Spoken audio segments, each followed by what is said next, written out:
I'm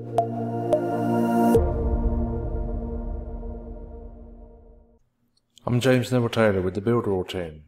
In this video we're going to go over adding your webinar to your website. So once you have your webinar all set up and configured the way that you want, you're going to want to add the webinar to your website.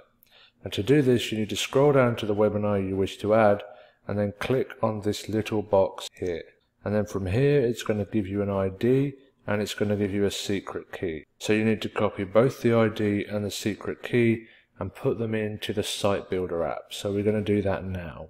So I'm going to copy the ID, come into the editor, and then add apps, and choose the webinar app. Then I'm going to right click, edit, paste the ID, then come back to the webinar platform, copy the secret key, come back to the Site Builder, paste in the secret key and click confirm. Then I'm going to resize the webinar app, and as you can see it's ready to broadcast my webinar directly inside the Site Builder. And then if we preview we can see exactly what it looks like when someone lands on the broadcast live. So in this video we went over adding your webinar to your website.